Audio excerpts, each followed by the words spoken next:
ভালো হইয়া গেছে, আমার সাথে কি হয়ে গেছে? ভালো হইয়া গেছে।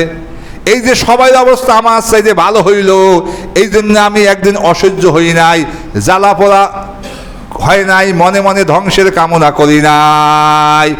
এই সাবির অন্তরে কোন লোক নাই? কোন লোক নাই?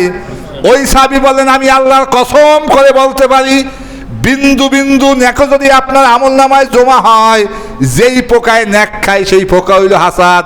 আপনার অন্তরে হাসাদ নাই, বিন্দু বিন্দু ন্যাক জমা হইল পাহাড় পরিমাণ হয়েছে। এই জন্য আল্লাহ রাসূল আপনাকে জান্নাতি মানুষ বলেছে। পোকায় চাল খায় না? অনেকে এক বছরের চাউল একসাথে কিনলে চাউলটা ব্যবস্থা করতে হবে না?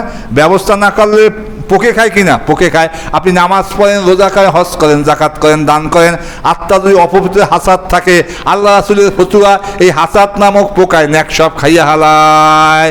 তাই দেখেন, হাসাদ থাকলে ন্যাক সব খাইয়া লাবে। আবার মানসিক অশান্তি যে রুগী হয়ে যায়, কাজেই হাসাদ রাখা যাবে? যাবে না। এই হাসাদ মানুষ সব জায়গায় করে না। আচ্ছা, জামাই যত উন্নতি হোক, শ্বশুর কি ধ্বংসের কামনা করে?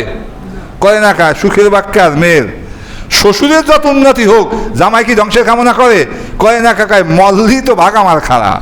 এই জন্য কোন জায়গায় হাসাদ করে জানতে হবে, হাসাদের লক্ষণ আপনার জানতে হবে, হাসাদের চিকিৎসা আপনার জানতে হবে। কয় হাজার চেষ্টা এক কপাল, কয় না?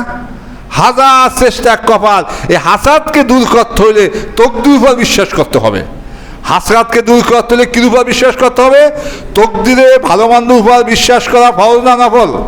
ফরজ না নফল? ফরজ। চিন্তা করতে হবে এই ব্যক্তির কপালে উন্নতি লেখা আছে বিধায় উন্নতি হয়েছে।